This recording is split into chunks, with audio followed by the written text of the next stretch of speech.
The man with no memory. Henry Molaison 26 فروری 1926 کو Manchester میں پیدا ہوا۔ بچپن سے وہ مرگی کے مرض میں مبتلا تھا، جس کا سبب مبینہ طور پر ایک سائیکل حادثہ بتایا جاتا ہے۔ کئی سالوں تک اسے مرگی کے کم شدت کے دورے پڑتے رہے، مگر 16 سالگرہ کے بعد سے دوروں میں شدت آ گئی۔ 1953 میں مولیسن کو ہارٹفورڈ اسپتال لے جایا گیا، جہاں نیورو سرجن ولیم بیچر سوائل نے اس کی مرگی کی لوکیشن دماغ کے بائیں اور دائیں میڈیل ٹیمپورل لوبس کو قرار دیا اور سرجری کا مشورہ دیا۔ سرجری کے دوران اس کے دماغ کا ایک خاص حصہ، جس کو ہیپوکیمپس کہا جاتا ہے، نکال دیا گیا۔ آپریشن کامیاب رہا اور اس کی مرگی کے دوروں کی شدت تقریباً ختم ہو گئی، مگر ہینری نئی یادداشت نہیں بنا رہا تھا۔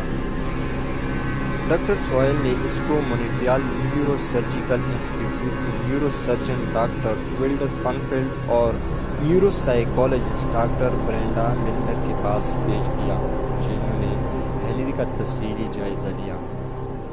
اس وقت تک ہمیں یہ معلوم نہیں تھا کہ یادداشت بنانے میں ہیپوکیمپس کا بنیادی کردار ہوتا ہے۔ اس نئی دریافت کو پوری دنیا میں شائع کیا گیا تاکہ مزید کسی آپریشن میں ہیپوکیمپس کو نہ نکالا جائے۔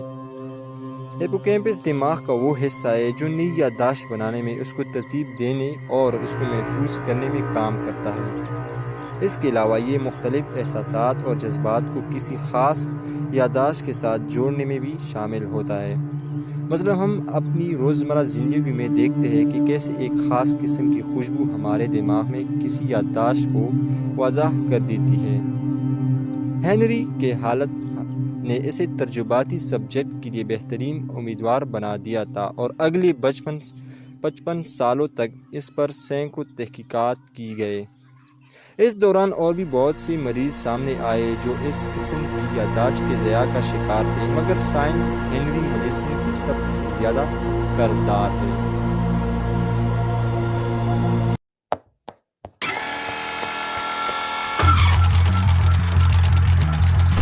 میں ہوں سعود افریدی اور آپ دیکھ رہے ہیں میرا YouTube channel actually and science.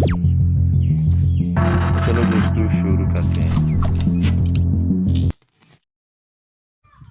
دوستو، ہینری کی یادداشت چلے جانا کوئی سادہ عمل نہیں تھا، بلکہ وہ ایک اور قسم کی بیماری جس کو ریٹروگریڈ میموری لاس کہا جاتا ہے، اس کا بھی شکار تھا۔ یعنی سرجری سے پہلے 11 سال اس کی زندگی سے محو ہو گئے تھے۔ اس کا سبب ہیپوکیمپس کا نکالنا نہیں تھا، بلکہ مبینہ وجہ لمبے عرصے کے لیے مرگی کی دواؤں کا استعمال تھا۔ وہ اپنی شناخت کھو چکا تھا، اس کے لیے وقت رک گیا تھا۔ 16 سال سے آگے اسے کچھ یاد نہیں تھا۔ ہر روز جب وہ اٹھتا تو اسے لگتا وہ کسی خواب سے اٹھ کر آیا ہے۔ ہر روز ملنے والے لوگوں کے چہرے وہ بھول چکا ہوتا تھا۔ وہ نئی یادداشت بنانے سے محروم ہو چکا تھا۔ اسے نہیں معلوم تھا اس کی عمر کتنی ہے، اس کے والدین زندہ ہے یا مر چکے ہیں۔ وہ نئے لفظ گانے یاد نہیں رکھ پاتا تھا۔ ہم وقت کی پیمائش اپنی یادوں سے کرتے ہیں اور ہینری کے لیے وقت رک گیا تھا۔ جب وہ 16 سال کا تھا، سرجری سے 11 سال پہلے یادداشت سے ہٹ کر دوسرے کاموں میں اس کی ذہانت بالکل متاثر نہیں ہوئی تھی۔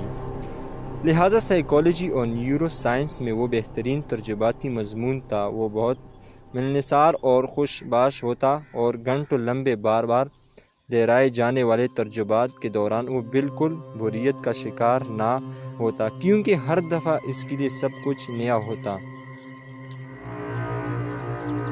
اس نے سائنس کو اپنی یادداشت کی صورت میں غیر معمولی تحفہ دیا۔ ہزاروں ایسے مریض جو کسی نہ کسی حادثے میں دماغی طور پر متاثر ہوتے ہیں، وہ سائنس کو اپنی یادداشت دیتے ہیں۔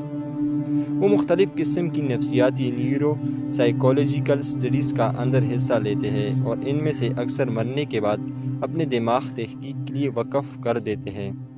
آج ہم جو کچھ دماغ کے بارے میں جانتے ہیں وہ ان جیسے لوگوں کی مرہون منت ہے۔ ہینری کے موت کے بعد اس کے دماغ کو 2000 حصوں میں تقسیم کیا گیا اور اس کے دماغ کا 3D نقشہ تیار کیا گیا، جس میں زوم کر کے تمام نیورونز کو دیکھا جا سکتا ہے۔ ایک غیر معمولی دماغ کو ہمیشہ کے لیے محفوظ کر لیا گیا۔ اس کا نام 12,000 مختلف مضامین میں مثلاً جریدوں میں مینشن ہوا ہے، جو کہ اس کو میڈیکل اور نفسیات کی تاریخ میں سب سے زیادہ اسٹڈی کیا جانے والا کیس بتاتا ہے۔